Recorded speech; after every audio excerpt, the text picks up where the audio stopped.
को वोट का अधिकार दिया जा रहा है, मतदान का अधिकार दिया जा रहा है, उसको लेकर है। देखिए लगातार जम्मू कश्मीर की आवाम के साथ हरी लोग हैं। देखिए मैं ये भी क्लियर कर दूं कि पीओजे के तरह की कोई आपत्ति, जो हरी वोटरों के मुद्दे पर हम जो है एक बहुत 25 लाख वोटर वो कौन है जो यहाँ पर आने वाले समय में वोट डालेंगे? देखिए यही चुनाव आयोग से हमारा सवाल है कि अगर वो ये दावा करती है बीजेपी की हम पीओजे तो यहाँ पे वोट जब डालेगा तो शिवसेना का क्या? देखिए हम इसको कामयाब नहीं होने देंगे। हम जनता के अंदर जाएंगे, जनता के बीच जाएंगे, और जनता जब किसी आंदोलन की शुरुआत करती है तो सरकार को अपने कदम पीछे हटाने पड़ते हैं। चुनाव आयोग को ये स्पष्ट करना होगा कि ये 25 लाख वोटर कौन है और किनके वोट बनाए जा रहे हैं, और ये किस तरह से। देखिए पहले हमारा पीसीआर खत्म किया जाता है, फिर उसके बाद डोमिसाइल के लिए हमें लाइनों के अंदर लगा दिया जाता है। डोमिसाइल की वैल्यू भी खत्म कर दी गई है। आज ये कहा जा रहा है कि कोई भी मतदाता, कोई भी बाहरी लोग, चाहे वो यहाँ व्यापारी है, सरकारी नौकरी में है,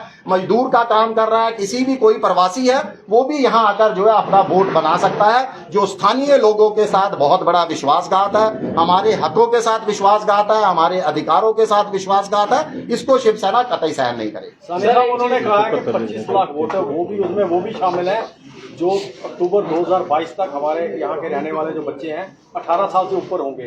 तो टोटल हम 25 लाख को वोटर नहीं कहते, हमारे बच्चे भी तो उसमें शामिल होंगे। देखिए ये तो उनका हम स्वागत करते हैं, उनका तो बट नेचुरल है। जो हमारे बच्चे हैं उनको वोटिंग राइट मिलेगा क्योंकि वो स्थानीय लोग ही हैं। शिवसेना का इसको लेकर कोई आपत्ति नहीं है। अब मैं बार बार बताता हूं, हमारी कोई आपत्ति नहीं है पीओजेके के वोटरों को लेकर, हमारी कोई आपत्ति नहीं है जो सालों से यहाँ पर बसे थे वाल्मीकि समाज को लेकर, गोरखा समाज को लेकर। हमारी आपत्ति है कि जो चुनाव आयोग ने जो ऐलान किया है उसका मिसयूज होगा।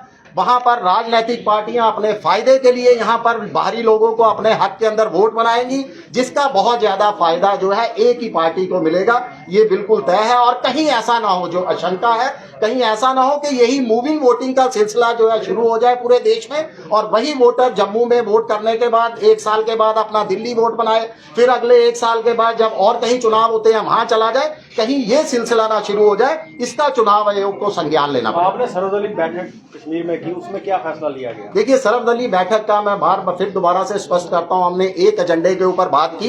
वो एजेंडा था मात्र के स्थानीय वोटरों को जो है मतदान का हक मिलना चाहिए, गैर स्थानीय और बाहरी लोगों को मतदान का अधिकार नहीं मिलना चाहिए। इसी एजेंडे के ऊपर बात हुई। हमारी तमाम पार्टियां एकजुटता के साथ इसके विरुद्ध आवाज बुलंद करेंगी और आंदोलन छेड़ेंगी अपने अपने पार्टी इकाइयों के द्वारा, अपने अपने समर्थकों के द्वारा। अगर उसके बाद भी सरकार नहीं मानती, चुनाव आयोग नहीं मानता, तो हम न्यायालय की शरण में भी जाएंगे। हम वहां से जो है न्याय की गुहार लगाएंगे। कल आपने कहा था कि आप मिलकर चुनाव जो है वो लड़ेंगे, लेकिन आज कल ही एनसी ने क्लियर कर दिया कि वो अपने बलबूते पर चुनाव जो है वो लड़ेगी और हर विधानसभा क्षेत्र में वो अपने कैंडिडेट खड़े करेंगे। देखिए बिल्कुल हमने ऐसा नहीं कहा था। मैंने कहा था कि ये भविष्य की कोख के अंदर छुपा हुआ है। इसका जवाब भविष्य के अंदर क्या होता है ये देखा जाएगा। और शिवसेना भी जो है, आपको बताया गया था कि जैसा हमारा पार्टी हाईकमांड का आदेश होगा उसके अनुसार जो है चुनाव में उतरेंगे। अभी तक जो हाईकमांड का आदेश है कि शिवसेना भी 90 की 90 सीटों पर अपने बलबूते पर चुनाव लड़ेगी। और ये जो हिंदुत्व का ढोंग कर रहे हैं पूरे देश के अंदर, इनका चेहरा बेनकाब करेगी।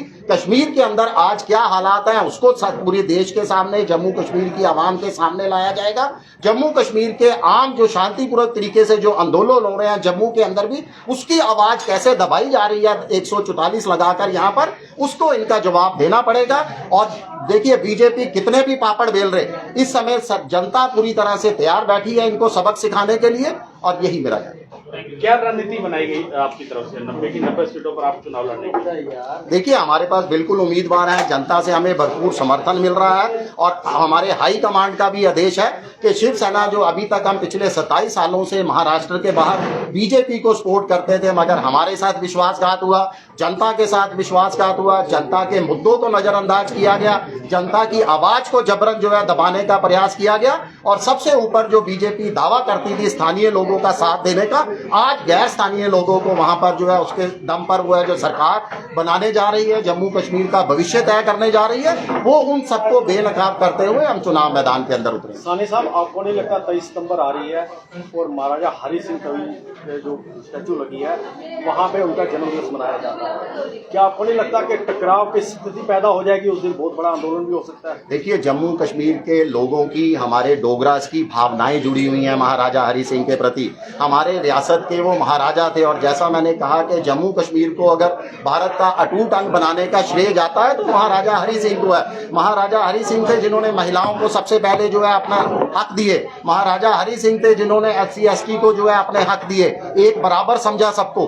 तो उस महाराजा के हरि सिंह के अवकाश नहीं दिया जा रहा, सरकारी अवकाश, जो बहुत एक छोटी सी मांग है, ये साबित करती है कि अपना जो है बीजेपी को जनता के मुद्दों की कितनी परवाह है, जनता की कितनी परवाह है और खास कर जम्मू कश्मीर के डोगरा लोगों की कितनी परवाह है।